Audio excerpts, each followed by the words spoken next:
संक्षेप में करने का मौका दे, इसके लिए आभार व्यक्त करती हूँ।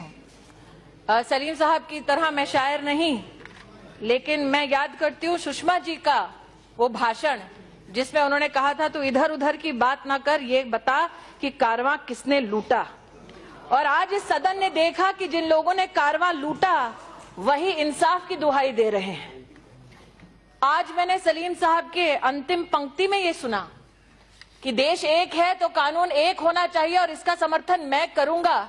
शायद सदन के इतिहास में पहली बार घुमा फिरा कर ही सही, लेकिन सलीम साहब ने यूनिफॉर्म सिविल कोड का समर्थन किया, इसलिए उनका मैं अभिनंदन करती हूँ।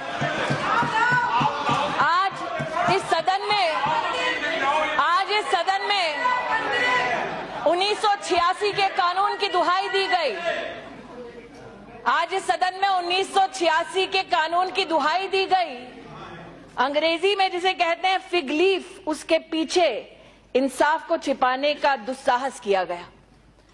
1986 का वो कानून ये कहता है कि इद्दत की मुद्दत तक ही मेंटेनेंस मिलेगा, और सुप्रीम कोर्ट ने कहा था कि आजीवन अगर महिला को छोड़ दिया जाए तो उसे मेंटेनेंस देना पड़ेगा। तो ये सवाल आज उनके लिए है जो इंसाफ की दुहाई देते हैं कि जब इनके पास वक्त था तब इन्होंने तलाके बिद्दत को गैर कानूनी करार क्यों नहीं दिया इस सदन में, इस संसद में। जब इनके पास मौका था तब वो महिलाएं जो प्रताड़ित की जा रही थी तब उनके पक्ष में ये क्यों नहीं खड़े हुए। आज जो लोग कहते हैं कि जल्दी क्या है क्योंकि सुप्रीम कोर्ट फैसला सुना चुकी है, उनसे कहना चाहती हूं कि 477 बहनें आज भी है हिंदुस्तान में जो सुप्रीम कोर्ट की जजमेंट के बाद भी तलाके बिद्दत की शिकार हुई हैं। 477 तो बहुत बड़ी संख्या है महोदय।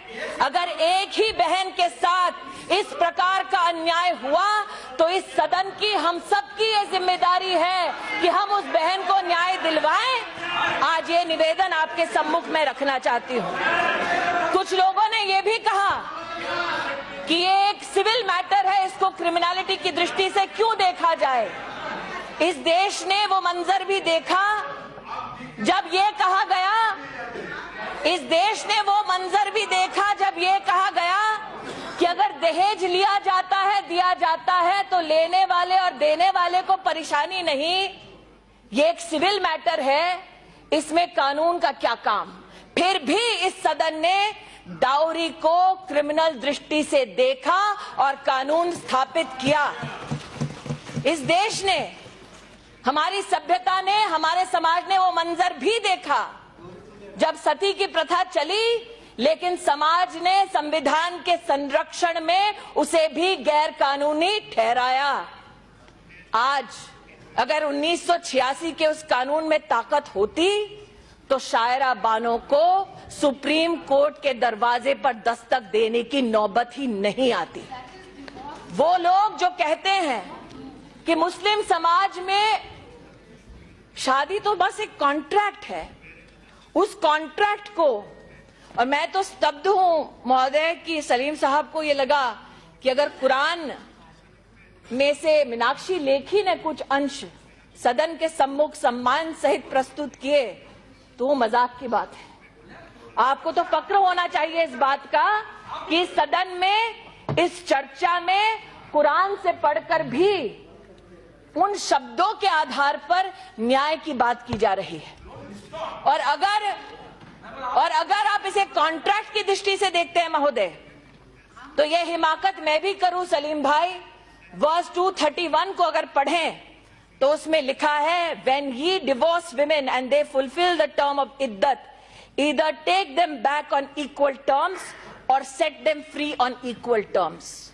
हिंदुस्तान की आवाम जानती है कि अगर कॉन्ट्रैक्ट रद्द करना हो तो यूनिलैटरली कोई भी कॉन्ट्रैक्ट रद्द नहीं होता, और अगर कॉन्ट्रैक्ट रद्द होता है तो उसके कॉन्सिक्वेंसेस होते हैं और वो इक्वल शर्तों पर रद्द किए जाते हैं। आज वो लोग जो इस दृष्टि से इस चर्चा में भाग ले रहे हैं कि इसको क्रिमिनलिटी की नजर से क्यों देखा जाए, उनसे मेरा विनम्र निवेदन है कि अगर इस्लामिक ज्यूरिस्प्रूडेंस का इतिहास देखा जाए तो दूसरे खलीफ के सामने पहली बार ऐसा केस आया जब पूछा गया एक व्यक्ति से कि आपने क्या इस प्रकार से तलाक दिया है, और जब व्यक्ति ने स्वीकारा तो उस वक्त दूसरे खलीफ के उस वक्त उनको 40 कोड़ों की सजा सुनाई गई। इसका मतलब इस्लामिक ज्यूरिस्प्रूडेंस का इतिहास भी ये बतलाता है कि तलाक़े बिद्दत एक क्रिमिनल एक्ट है अगेंस्ट अ वुमन। आज ये सदन इस बात का फख्र कर सकता है कि सुप्रीम कोर्ट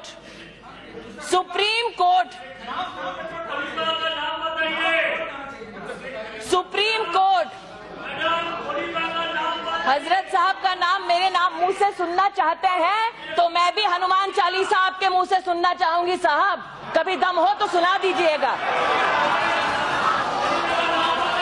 मैं इतना कहना चाहती हूं, वो लोग जो इस बात का प्रश्न चिन्ह लगाते हैं what happened to due process of law, let them read that a magistrate will ensure due process and reasonable process of law। वो लोग जो इस बात का संदेह करते हैं कि ये एक औरत के हाथ में हथियार हो जाएगा मर्द के खिलाफ, वो शायद उस मैजिस्ट्रेट के साथ नाइंसाफी करते हैं जिसके लिए संविधान सर्वोपरि है। आज मैंने क्योंकि संक्षेप में हस्तक्षेप करने का आपसे निवेदन किया, मैं इतना ही कहना चाहती हूं कि कानून मंत्री जी जो यहां विराजित हैं, प्रधानमंत्री जी को विशेष अभिनंदन इसलिए क्योंकि आपने राजनीति के मकसद से नहीं बल्कि इंसाफ के मकसद से इस बिल की शुरुआत की, इस कानून की शुरुआत की। क्योंकि अगर राजनीति करनी होती महोदय, अगर वोट बैंक की पॉलिटिक्स करनी होती तो उस मुसलमान बहन की आह इस सदन तक नहीं पहुंचती। जिन स्टेक होल्डर्स की ये बात करते हैं वो नकवी साहब तक भी पहुंचे, रविशंकर प्रसाद तक भी पहुंचे, मेनका गांधी तक भी पहुंचे, इन तक भी पहुंचे ये कहते हुए कि इंसाफ को अब तक देर हुई है, अब वक्त खत्म हुआ, सुप्रीम कोर्ट ने इंसाफ किया, अब तुम्हारी बारी है कि तुम इंसाफ करो। Sir, this particular talaq-e-biddat has been found bad in theology, found bad in the eyes of the Supreme Court. I beseech this House to find it bad in legislation also. I only humbly submit, sir, that there are many who will today say that there are societal interventions to spot, there are societal interventions to ensure that women in the Muslim community are given justice.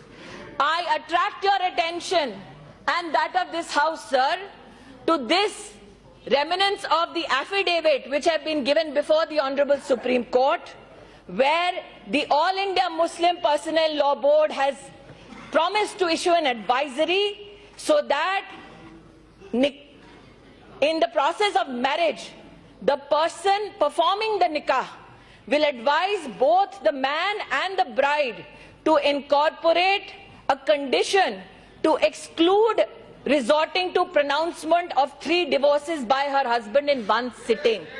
Sir, the fact that the All India Muslim Personnel Law Board has spoken and yet 477 cases have been found in the country is reason enough for us to expedite this deliberation and finally give justice to Muslim women. That is the only appeal with which I present my intervention. Thank you, sir.